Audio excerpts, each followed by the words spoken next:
Ex-wife told me our son wasn't mine after 12 years and took me to court for full custody. Turns out she faked the paternity test so she could get money for her new man's business.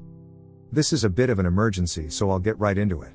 So I, 40 male, had been married to my soon-to-be ex-wife Megan, 38 female, for almost 12 years. We have a 14-year-old son together, Johnny, as well, or at least I believed he was my son for all these years anyway. Megan and I had met at work and we had only been dating for 1 year when she found out that she was pregnant. I was kind of skeptical about having a baby so early on in our relationship, but she wanted to continue with the pregnancy, so I decided to support her and we moved in together after we found out about the pregnancy. When Johnny was born, it did not even occur to me to get a paternity test because Megan and I were in love with each other, and by then I was more than sure that Johnny was my son. I felt very connected to him and he even resembled me because both of us had dark hair and eyes, so I literally had no reason to be suspicious of anything. However, a couple of months ago, I found out that he's actually not my biological son and Megan had been playing me for a fool all along. About 3 months ago, she came clean to me that she had been having an affair with her high school sweetheart Nathan, 38 male, for the past couple of months, and even in the beginning of our relationship, she had had a bit of a fling with him while we were together and she had never told me about it. Because after that she got pregnant, one of the major reasons she and Nathan had to part ways after high school was because he was not very serious about his life and had chosen not to go to college. Back then, he had still been living with his parents and was jumping from one job to another every couple of months. She figured that she needed stability in her life, which is why she had chosen to be with me because I was very career driven, and she said that if she decided to stay with me, she would be betting on the right horse. But now she had realized that money wasn't everything and she was in love with Nathan, so she wanted to build a life with him. Besides, he had had enough time to change his ways and now he was a business owner himself, so she really didn't have to worry about money anymore. Back when she was coming clean to me, she told me that she had had a paternity test conducted and knew that Johnny was not my son right from the beginning but had chosen to keep her mouth shut about it because I seemed to be very happy to be a father and she did not want to ruin our relationship by talking about her past. She also made Nathan promise never to speak of this affair that they had ever again because she did not want to risk our relationship, and for the sake of her happiness, he had stayed away. However, they had reconnected at a high school reunion almost 6 months before she finally told me the truth, and they had rekindled their relationship once more because he was well settled and he was still in love with her, and she had realized that she was still in love with him as well, so she had to leave. It was a horrible time for me because I had been with this woman for so long. I had built a life with her, and yet I was getting screwed over like it meant nothing to her. Anyway, after she told me the truth, she left the house with all her things, but Johnny continued to stay with me because he did not want to go with her. She hadn't even consulted with me before telling him the truth, and he already knew everything before I had even come home from work. So both of us ended up having to console each other while we cried since our lives had been turned upside down. I knew that no matter what happened with the divorce, I was going to make sure that we had shared custody of Johnny because regardless of his biological parentage, he was my son through and through. I had raised him, and nobody could take that away from me, not Nathan and not even Megan. I spoke to my lawyer and filed for a divorce within hours of finding out the truth, and the terms of my divorce petition were pretty simple and fair. I was going to keep everything that we had, and she had better not hope for an alimony because she had been a stay-at-home mom for the past 14 years since she had quit her job after Johnny was born, and in spite of all of my support, she had cheated on me. She had already been using me for money for all the years that we had been together. I was not going to allow that to happen any longer. Of course, she was not in agreement with that and contested the terms of the divorce and demanded alimony as well as a huge settlement amount. I was ready to fight for that, I didn't mind, but she made things much worse by filing for full custody 3 weeks ago because apparently she and Nathan were planning on relocating to another city so they could open up a branch of his business there as well, and they wanted to take Johnny with them. I would be given visitation rights, but she demanded full custody since things have finally worked out so she could play happy family with Nathan now, just because it was convenient for her. There was no way that I was going to allow that to happen, and since we could not sort this out in mediation, this matter ended up going to family court. I was pretty confident that this would be a cakewalk for me, but she and Nathan started lying through their teeth about what kind of person I was, and I had to work really hard to prove them wrong, which is what has been complicating everything. Even though Johnny himself has said that he would like to stay here with me since he has grown up here, they are doing everything in their power to make it seem like Johnny is misguided and I'm the one manipulating him, and they think that I'm too much of a workaholic to be able to take care of him on my own and he would be better off living with his mother. There's also the fact that I'm not actually a biological parent to him, which is why everything is taking twice the time to be resolved. Ever since the divorce proceedings started and Megan moved out, We had come to an informal agreement about how we were going to split our time with Johnny. So far we had an arrangement where he would spend the first 4 days of the week with Nathan and Megan and would come back to me for the weekend. I thought that this was the arrangement that we would stick to even after the divorce, but they made everything far more complicated than it needed to be by deciding to relocate to another city and filing for full custody out of the blue. So we have been locked in a custody battle for the past couple of weeks. But when we were in family court the other day, Johnny said something that sent everyone into a frenzy. This was the first time that he had been actively involved in the court proceedings, and at one point he said that so far he had wanted to stay here with me and he was still going to stick to that, but not just because his life was based here, but also because he had overheard Megan and Nathan speaking on the phone to their lawyer the night before, and he had overheard them discussing how they were going to portray me as the bad guy and had come up with a bunch of lies that he started mentioning, which were far worse than the ones they had come up with earlier. Before this, they had only been claiming that I was too much of a workaholic and did not have enough time for Johnny, that I would bring the office home with me, and that most of the time that I was home, I would just stay locked up in my room and would always be busy with work conferences even on the weekends. They had also claimed that I hardly ever cared about how Johnny was doing in school and hadn't attended a single parent-teacher conference since he was born, and delegated all of that to my wife because I thought it was boring and never took an interest in his life. These things were easy to disprove. But apparently Johnny had heard that they were going to take it up a notch and they were going to really make it seem like I was mistreating him by claiming that I would beat him up and scream at him for the slightest of mistakes. But apparently Johnny was too afraid to talk about that in court in front of me, and then maybe they would be able to get protective custody of him for the time being and eventually be able to sway him against me, which would make their job easier. So he wanted to stay ahead of them and clarify for himself that he had never been mistreated by me, and if anything, it was Megan and Nathan who were mistreating him by dragging him into this messy battle for his custody and using him like a pawn just to get back at me for my divorce petition, which would leave Megan with absolutely nothing.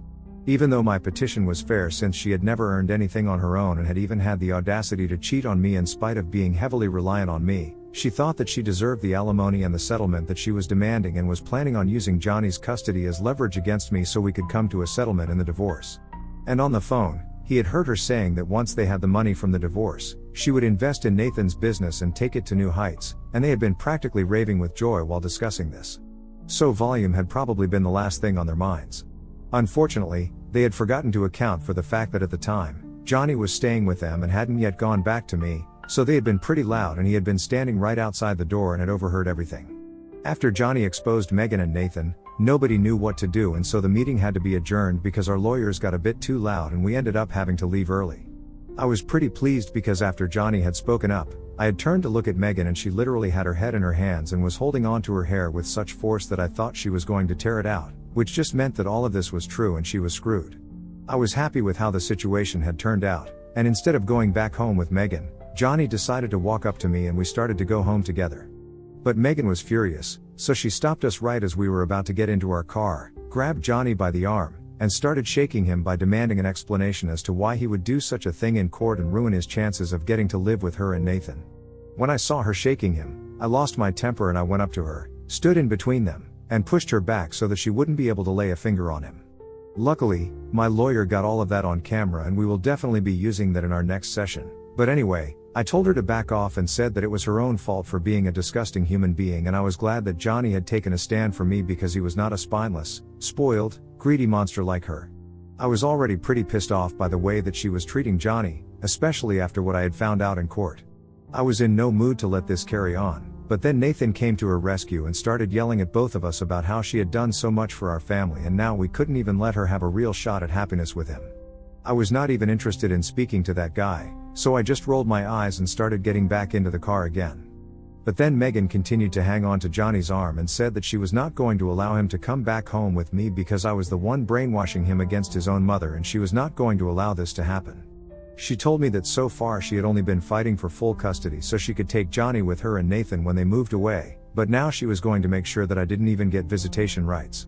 These were bold words from somebody who had just been exposed as a liar and who had been planning to lie in court so that she could get her grubby little hands on money that she did not deserve. Anyway, I told her to unhand Johnny or I would call the cops, and she said that she was his mother and she had the right to dictate where he would go. Even Johnny kept trying to free himself, but she was holding on to him very tightly and kept insisting that she would not let him go home with me. After one point, things got a bit heated, and Johnny is pretty stocky and built even though he's just 14. Megan, on the other hand, is petite and not very strong, So Johnny did the only thing that he could and pushed her really hard so he could free himself, get into the car, and shut the door. But after she had been shoved, she started screaming at the top of her lungs about how I was encouraging her son to attack her and she was not going to let this slide. I thought that was an unfair thing to say because he had not attacked her, he had just tried to free himself. In the process, she might have been shoved a little. She would have fallen, but Nathan was right there to catch her, so no harm done, right? Well, apparently not, because she and Nathan kept standing in front of our car and said that she was going to make sure that I lost custody of him because if I was encouraging him to be violent towards others just because things were not going along my terms, then I was definitely not fit to be a parent. It was not until I honked for so long that the horn ran out that they finally moved out of the way and allowed us to get back home. It has been a couple of days since then, and I'm still wondering if it was the right thing for me not to reprimand Johnny for pushing his mother. He seems blissfully unaware, but I'm in a dilemma right now because that day he had definitely shoved Megan really hard, and he's very strong, so I don't want him repeating this kind of behavior with anybody else. But under those circumstances, I feel like he was justified in doing what he did. Anyway, I'm just confused about whether Megan had a point or not because Johnny has kind of had problems with violence in the past. So, Ida for not telling my son off for shoving his mother away from him? Update 1. Hey, so a couple of you asked me why I said that Johnny has had issues with violence in the past, so that's because a couple of months ago, he was having problems with bullying in school and he hadn't told us about it. But one day we just received a phone call from the principal's office saying that Johnny had gotten into a fight and he had been injured, but the guy that he had punched in the face was even more badly injured. Apparently, that guy had been bullying Johnny for several weeks and he had ignored it initially, but then the guy started taking it too far and started cursing at our family, and Johnny didn't like that. He told the other guy to cut it out a couple of times, but when he still didn't and even tried to vandalize his locker with curse words, he just snapped and punched the guy. So there was a whole fight in the hallway. Obviously, I told Johnny that violence was never the answer to anything because I didn't want him getting into fights and roughing it up, but I was kind of proud of him for standing up for himself. I guess Johnny has never actually been violent unless the situation calls for it, and I think that's a good thing. Even in this situation with his mother, he was only trying to free himself. He wasn't actually trying to hurt anybody. So Megan misread the situation and is trying to use that against us, but I'm not going to doubt myself. It has been a week since the incident and tomorrow we have to meet again. First, we're going to meet with our lawyers so we can come to a settlement for the divorce, and then we are meeting in court for Johnny's custody. After the revelation during our session, I highly doubt that they stand a chance, so tomorrow might be the day that we can finally shut this chapter and come to a conclusion about what to do. Regardless, my lawyer and I have put together all the evidence that I can scrape together that I'm actually a good father, and we're looking forward to winning this thing. And more importantly, it's Johnny's words that will count the most, and he has made it very clear that he does not want to go live with his mom, and it's not just because he wants to live here and doesn't want to relocate, but because she is just a straight up terrible person, and so is Nathan, and they will never be able to raise him well. And we definitely don't need another person like them. I was talking to Johnny a couple of hours ago, and he told me that he was really nervous because this will be the first time that he sees his mother after he had pushed her off of himself, and he knew that she was very upset about it. He confessed to me that he was trying really hard not to care about what she thinks, but ultimately she is his biological mother and we have spent so many years together as a family that it's hard to come to terms with the truth now. He told me that he was really afraid of what would happen if by any fluke he ended up getting handed over to Megan and Nathan, but I reassured him that it was not going to happen. I would go to any court in the world to make sure that it didn't happen so he could be with me because he was my son. Nobody cares about some stupid paternity test. If I say he's my son, then he's my son. That seems to make him feel slightly better, but I can tell that the whole situation has been taking its toll on him. I don't even know how I'm going to deal with the situation if ultimately I do end up with custody of him. How do we recover from that? Because eventually his mother is going to leave the city and move away with Nathan. I'm pretty sure that after everything that has happened, she won't be willing to see Johnny again if she doesn't get custody of him. She's just that kind of person, and I don't want him to lose his relationship with his mother because I don't want him to resent me in the future. Anyway, we are leaving, and maybe tomorrow might not be the final day of this case, but for my sake and Johnny's sake, we are hoping that it really is. Update 2. Hi, so something very weird happened just now. It's almost 4 o'clock in the morning now, and I was asleep, but then almost an hour ago, someone rang the doorbell, and when I went to open it, I saw there was nobody outside but just a brown envelope left at the door. I even went through the security footage, but whoever left it outside was dressed in all black and had a hood pulled over their head, so I couldn't figure it out. But that person was taller than 5 feet 3 inches, so it couldn't have been Megan, and they were either kind of on the chubbier side or the hoodie that they were wearing was very bulky. Either way, I don't think it was Nathan either, and these two people can be the only possible option since what was in the brown envelope is what caught me by surprise. Inside there were results of a paternity test, and surprisingly, they were positive.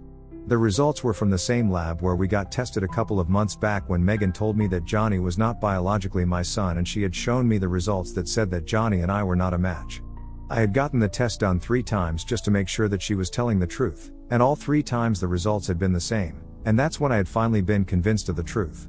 But the results that I received just now say that Johnny and I are actually a match, so I'm very confused right now.